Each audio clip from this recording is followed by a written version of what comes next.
Watch do. Whoop, cheer, go fucking ballistic for the brilliant JJ Whitehead.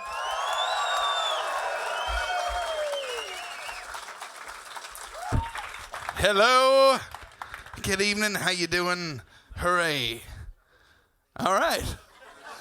Stunned fucking silence for the first time tonight. Everybody just staring back. What the fuck is this? What's fucking happening here? Hello. Look at yous, man. I'll be speaking to you in a Canadian accent. I hope that's all right. All right. It's okay to four of yous. The rest of you reacting like English fuckers. Just gonna don't give a shit what accent it is, mate. It's not ours. Fuck you.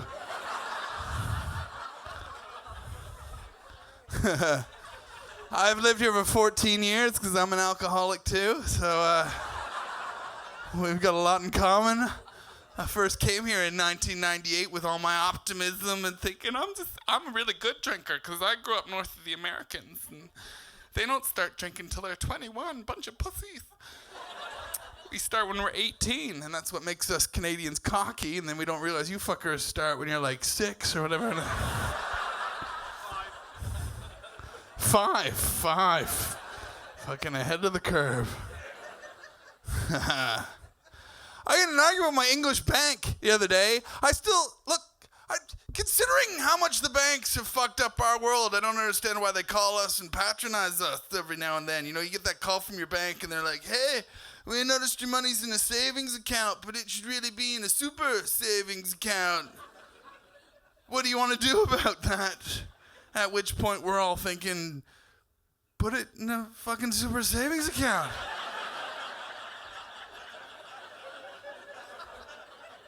Why have you called me with this question? You're the bank. You're supposed to know what to do with my money. Technically, what you're doing right now is calling me for financial advice.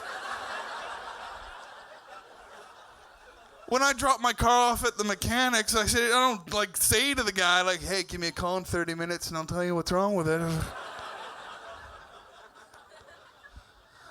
So I'm not even allowed to mention their name on stage anymore, right? So we will now protect their anonymity for this next bit. We'll call them Narcles, shall we? So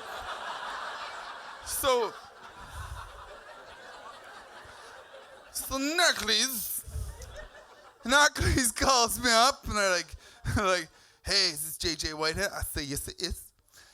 And they go, we want to talk to you about your bank account? I say, go ahead. And then what do? Then they go, before we do, can you please prove that you are who you think you are by giving us your password, at which point we're all thinking, you fucking called me. Maybe you need a password. Doesn't work that way, Mr. Whitehead. We need evidence that it's you before we can proceed. Well, did you not call the phone number that JJ Whitehead gave you to call should you ever need to talk to him? I think we can assume this is me. We don't make assumptions, Mr. Whitehead. You just called me Mr. Whitehead.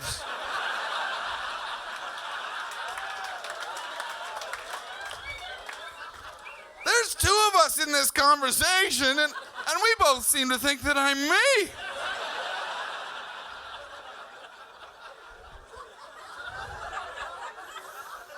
So we could get somewhere. I was like, what do you think I am, some sort of criminal mastermind who's gone and stolen JJ Whitehead's phone and held on to it for months at a time in hopes that eventually maybe his bank will call and then we'll steal his money. Do you know what she said to me at this point? She goes, please calm down, Mr. Whitehead. Please calm down. We're on your side. What if your money was being put towards terrorism? Fucking ridiculous. I simply said, really, terrorism? Have you had a look at my bank account?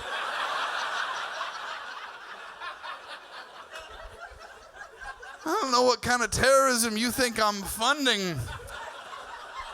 on 43 pounds and 17p. But I can't even afford to buy these fuckers sandals, let alone finance their next terrorist mission. I was like, you think that's happening somewhere out there in the world tonight? There's like a cell of Al-Qaeda gathered in an alleyway getting ready to carry out a heinous crime. And before they do, the leader stands up and looks them all in the eyes and goes, "Gentlemen, before we do this evil deed, let's spare a thought for Jason John Whitehead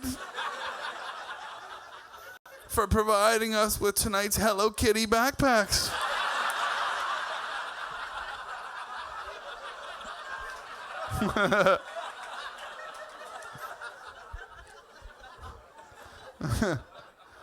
I call that my bank bit. I like this is new. So hey, I found myself in a weird masturbation incident in my hotel recently. No way to warm you into this story. Just thought I'd come out, put the topic out there. That's what we're about to discuss. I don't know what you think comics get up to during the day. There's a lot of time to kill. But the beginning of this story is quite innocent. I was in my Canadian hotel at the end of a tour. It's 3 p.m. I'm watching the hockey game. Life is good. I had all my clothes on. For some reason, the hotel TV menu pops up on the TV. And it starts scrolling down. Like it just fucking, I wasn't touching nothing. Sitting there, and the TV just goes, menu, ding, right? Like fucking, and it starts scrolling down like front desk, radio, map of area, pay-per-view, adult pay-per-view. And I was like, what the fuck's going on, man? I have no interest. I was like looking around. Am I sitting on the remote? I was not sitting on the remote.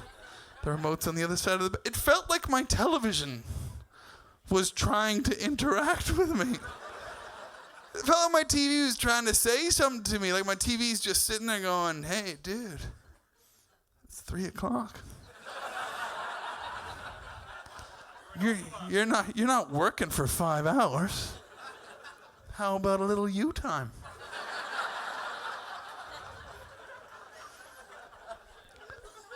Ladies and gentlemen, I did not feel like any me time.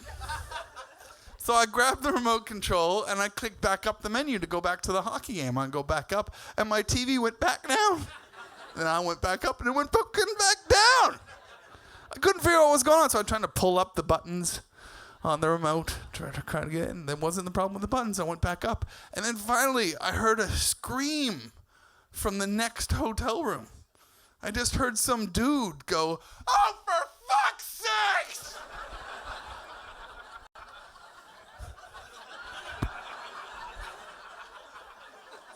Which made me realize that there is a guy in the next room whose remote control is operating my TV through the wall as equally my remote control is operating his television. So the dude in the hotel room next to me is probably naked and lubed up, ready to go. He's got all the fucking towels in the room on the bed so he can bunch them together, whatever fucking tactic he wants to take, turtling or fucking hound dog, whatever it's gonna go.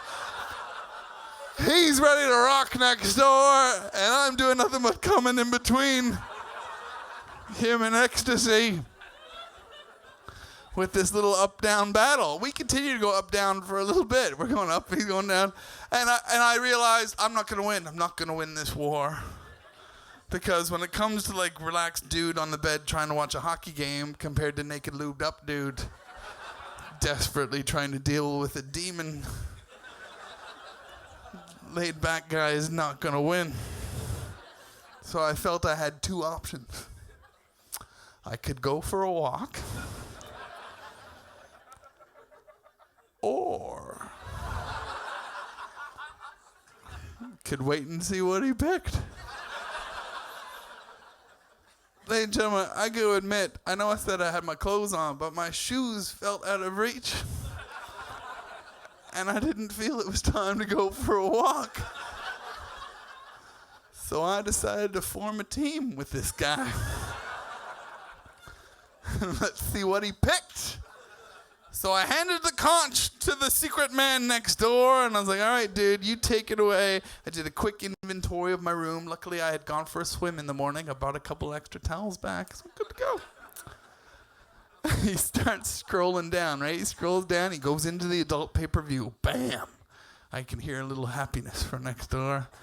Big menu, too. It's deep, lot of choices, you know? And they must have been in order of, of popularity, because the first few I thought were good, but he fucking went right through it. He passed up Busted Babes and Young and Slutty and I'm Angry at My Dad and and Roller Honey. Wood in the Hood was one of my favorite ones. I was a little bit curious. When he passed Wood in the Hood, I grabbed the remote and went back up to try to suggest it to him again. I'm like, are you sure about that? But I had to let him do what he wanted. So eventually he went to the depths of this man, the filthy depths. And he went to Harry Milf's 14. Harry, what would attract you to a porn if it's called Harry Milf's? Ladies and gentlemen, I watched it for a little bit and it was appalling. I was disgusted with my new friend next door. And to be honest, 10 minutes later, I was disgusted with myself.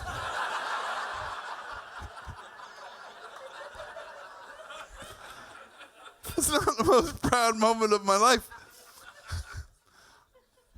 I cleaned myself off and I found my shoes.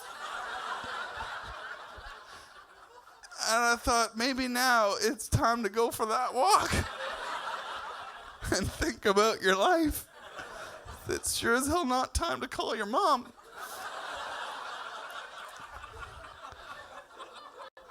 I couldn't help it. On the way out past his door, I had to shout through the door. I was like, dude, you got shit tasting porn.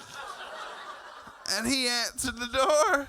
And that's how I met the comedian that I was working with for the weekend.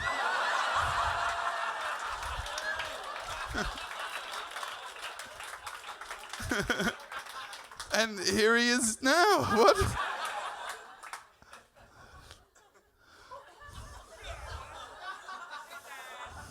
That's fucking weird. I don't know what happened there, but has shit like that been going on all night? He just handed me a spring at the end of my masturbation story. Okay, well it's great that didn't grind anything to a halt. What else can we talk about? What's on your minds? What's going on? Nothing? You want me to say something? Okay, I'll say something. Canada. Yeah, that's my country. Ottawa, yes, that's a place in Canada. We're not just gonna do shit like that tonight. Let's list things we've heard about. You're from Ottawa. You got quite the fucking sunburn. You did get that sunburn here, didn't you? Yeah. Which is weird because English people don't believe in sunburns. I love watching you guys when your 2 days of sun comes and let's fucking go. You fucking can't move the next day. I'm fucking burnt. I didn't know it could happen here.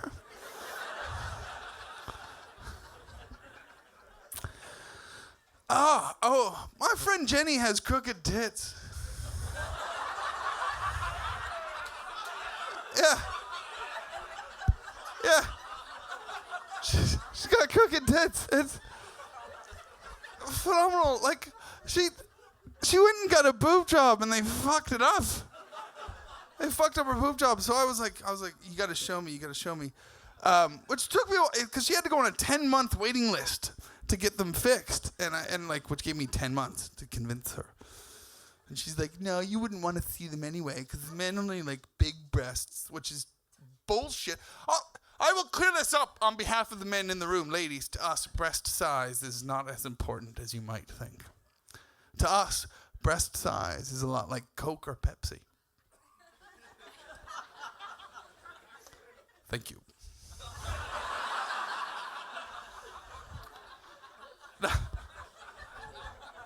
Now, to us, breast size is a lot like Coke or Pepsi in that we might state a preference, but we will take whatever's on tap.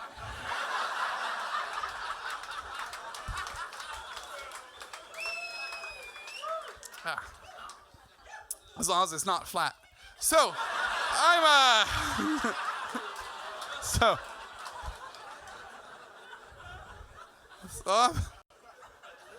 I'm hanging out with Jenny.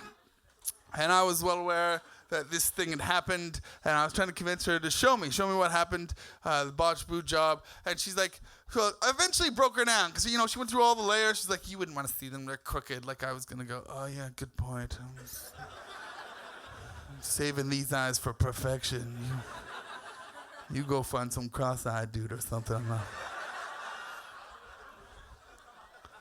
I was like, let's do this, Jenny. I would like to see what happened. All men, we want to see all breasts. We'd like them, you ladies in here, you rest assured, we like them. No matter how you feel about your breasts, we're proud of them.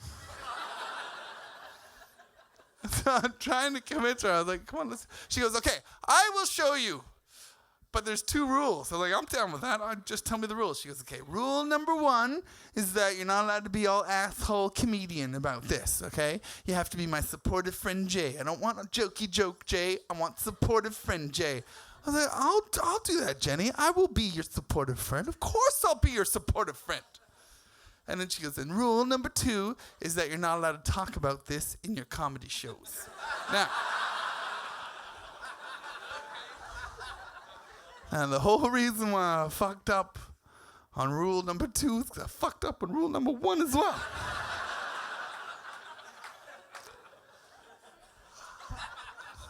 I was not nearly as prepared to be her supportive friend as I said I would be.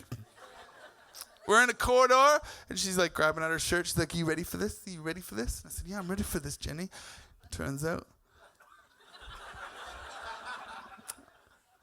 I was not ready.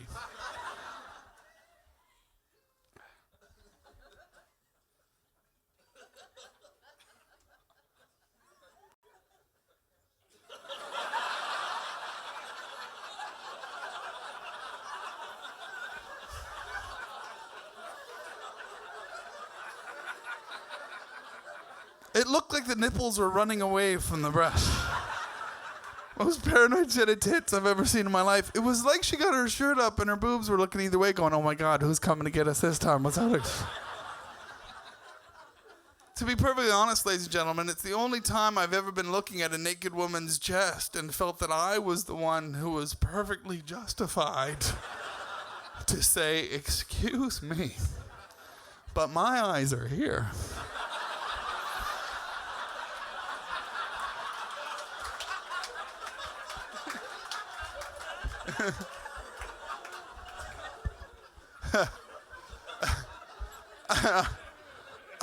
You guys gonna have a wicked time with your headliner and stuff, man. If you do like my stuff, please look me up. I'm on the interweb like every other fucking comic these days. Follow me on Twitter or whatever it is. I'm getting sick of that shit. I hate all these conversations we get into. So even if you are on Twitter or anything like that, I would like to say right now, if you like my comedy, even if you don't like my comedy, please consider just actually following me. So that I can get in some fucked up conversations. Especially if you hate me. Grab a weapon, hide in a bush, and give me a real story. So when I show up at a comedy club and the other comedians are going, I have 4,000 followers now. Well, I've got 3,000 followers now. I would like to be able to go, 2 dudes just followed me here and one of them tried to fucking stab me. Have yourselves a good one. I'll see you soon. All right? Jason John.